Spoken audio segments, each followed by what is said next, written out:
All right, in this section of the module, we're going to be going over Elliott wave theory. Okay, this is going to play a big role in your overall technical analysis in understanding how human psychology affects trends in markets and where you should expect certain levels based on Elliott wave theory to understand when things are going to happen and for what reason. Okay, we're going to break down how it works, what it is, and by the end of this, you're going to have a pretty solid understanding of basically how Elliott wave theory works. I've also attached both highlighted PDFs for Fibonacci and Elliott wave theory that sort of go hand in hand. So if you want to take a more detailed look into those PDFs, I basically highlighted the important parts that I feel are critical to trading, and then the rest of the stuff is sort of just fun information to learn.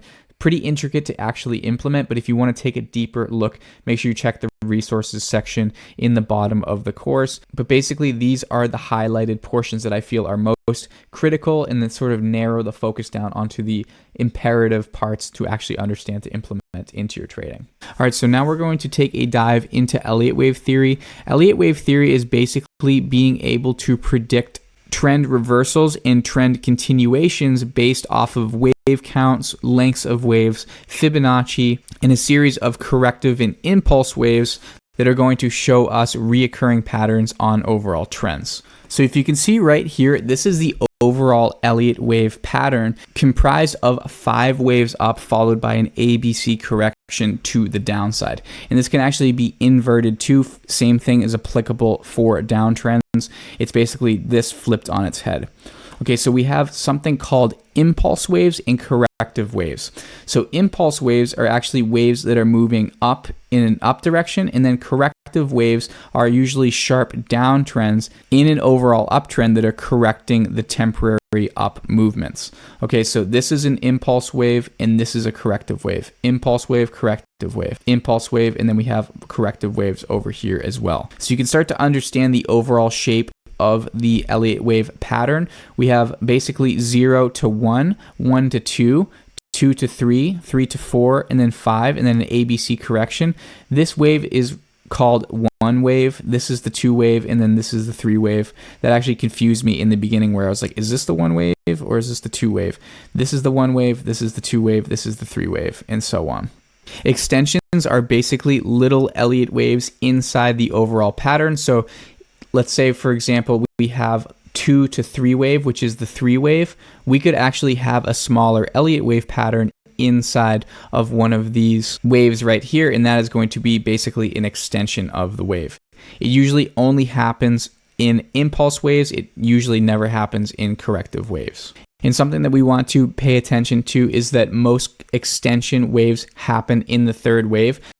Basically, the 3rd wave is usually the longest wave in the overall Elliott wave pattern. So in order for a trend to constitute as Elliott wave theory, there are 3 rules which are considered unbreakable. So the first rule is that wave 2 will not retrace past the starting point of wave 1. So if you can see right here, we have wave 1. So you can see here we have the top of wave 1 right here. Here's the beginning of wave 1.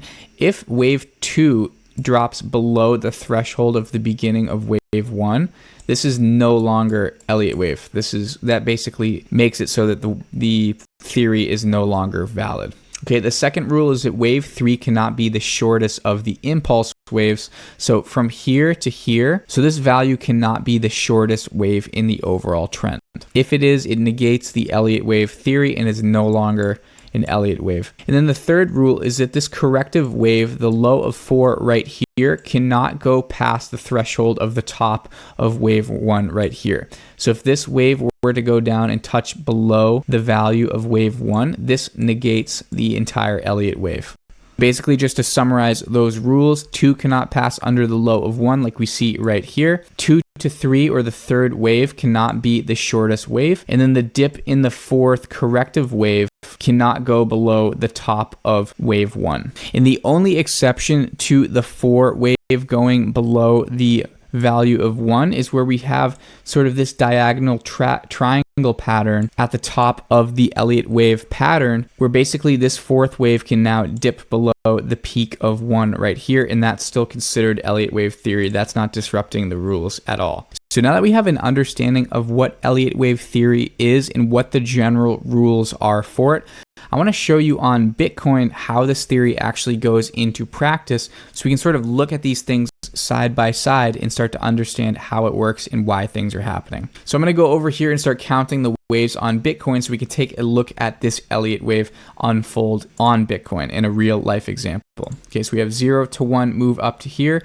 We have the corrective wave down to 2. We have 2 to 3 impulse wave up here. We have a correction to 4. As you can see right here, we don't have, here's the peak of 1 right here, and we actually don't have the fourth wave going below that value, so it still holds up as an Elliott wave. So we can see wave 0 to 1 up here, we have 1 to 2 down here as the corrective wave, 2 to 3 on the third wave as the impulse wave, down to the fourth corrective wave, and then over to 5 right here. And then just as we see in the diagram over here, we actually have this diagonal triangle pattern forming on the top before we have the correction. Okay, so look at this, and then look at this form. We have 1, 2, 3 didn't quite make it to the top of that trend, 4 came down, and then we have 5 up here, and then we have the major correction off of that fifth wave. So now let's go through the rules to see if this constitutes as an Elliott wave theory. Okay, so if this is our 0 value right here, the 2 wave did not drop below this value right here. So we have the check mark on that rule. Then we have the fourth wave coming down to this level. This peak right here did not touch the peak of the top of the first impulse wave, so we have the check on that rule as well. And then we also have this third impulse wave right here being a pretty major size wave, not being the shortest wave in this pattern. So we have the third rule checked as well. So all of these are hitting the check levels so far. So basically this is giving us reason to believe that this is an Elliott wave pattern. So the next rule that we have to contemplate with Elliott wave theory is called the rule of alternation. And I actually drew this diagram slightly wrong because I was doing this like really late at night. So I'm just going to kind of go over what I actually meant. This is meant to be wave 2 is simple. So I'm actually referring to this one, not this one in this example. And then this is not supposed to be simple. This is supposed to be complex. I'll try to write it out on my, oh my God, this is so hard with the mouse. Complex, simple. Okay, so now that that shit show is over, basically what the rule of alternation states is that if wave 2 is simple, then wave 4 has to be complex. And then the same thing applies over here with basically if wave 2 is complex over here, then wave 4 has to be simple. This is a major rule that we have to understand, the rule of alternation. This is extremely important to Elliott wave theory. And then referring over here to extensions, extensions can appear in any of the 3 impulse waves, but never in more than one. So if one wave has an extension where it's sort of abnormal to the overall other impulse and corrective waves, we can't see more than one in the entire Elliott wave theory without it being completely negated. So before we get into corrections, I want to go over some characteristics that each of the waves has that we can use to sort of determine whether or not the Elliott wave theory stands true. So as this states, the first move on wave 1 has basically nothing to prove and doesn't have to have any serious momentum. It's sort of like the initial buildup. The third and fifth wave are where we're supposed to see most of the driving force to the up or down direction, depending on the direction of the Elliott wave. And if this rule does not stand true, it says to basically throw away the Elliott wave theory and look for other patterns.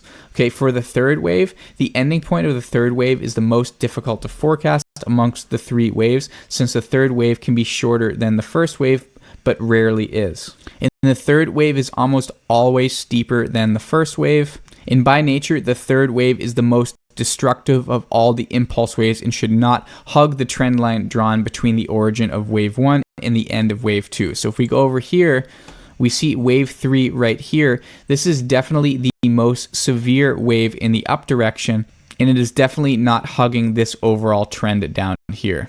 And sort of tying into the rule of alternation, right here we have a pretty complex wave 2 right here. And then if we look at wave 4 right here, this is a very simple wave right here where we had a pretty straight direction in price action, where this was sort of choppy and sideways. So this is following the rule of alternation, and also the third wave is the strongest, most upward driving impulse wave.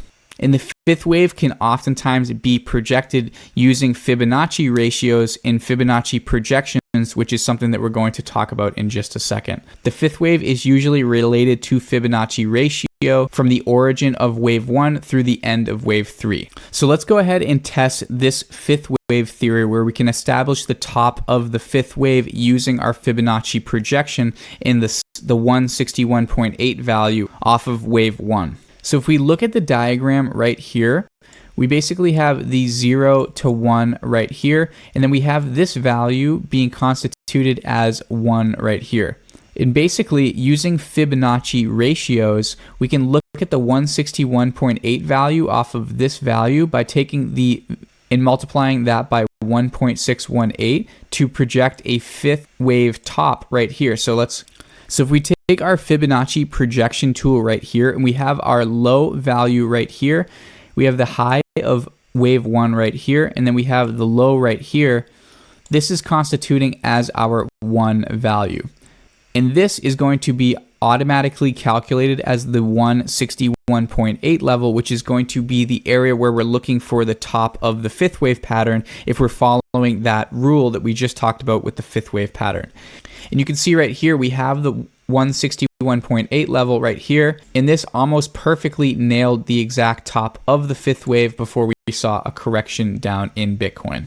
So now that we've sort of walked through all the steps of Elliott wave theory, let's go over the actual correction in these waves so we can start to predict where these levels will correct and how to take them on a trading level. Usually I'm not taking these as a main style of trading, but it is useful to basically determine when you shouldn't be longing into uptrends if it's in a fifth wave correction. So once the Elliott wave is completed, we have something called an ABC correction.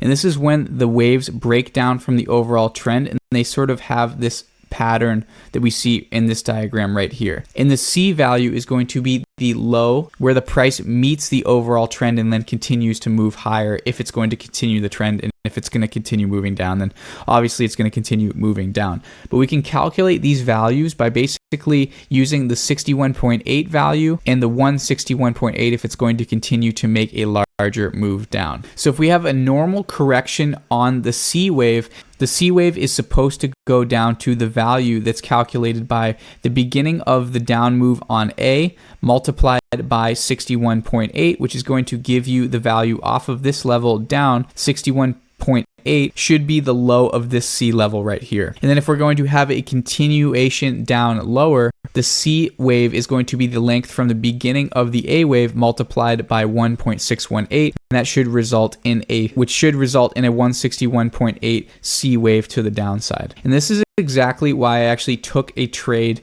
that I alerted in the Discord on Bitcoin short following this exact theory. So you can see right here we have the overall Elliott wave pattern, and then right here we have the ABC correction off of the failed fifth wave right here. We have the low on A right here, the B up here, and then the C continuing to move down. So what I did was I took the Fibonacci projection tool, which is allowing us to utilize the 161.8 value, and I inverted it, basically calculating from A to B as the 1. And then as you can see right here, the price dropped off of this trend and reverted down to the 161.8 level and then started to catch some sort of support. So basically, just to reiterate that sort of blown up in real time, we have our A level down here, we have the top of B, and then we have the low threshold right here, which is going to be our C wave.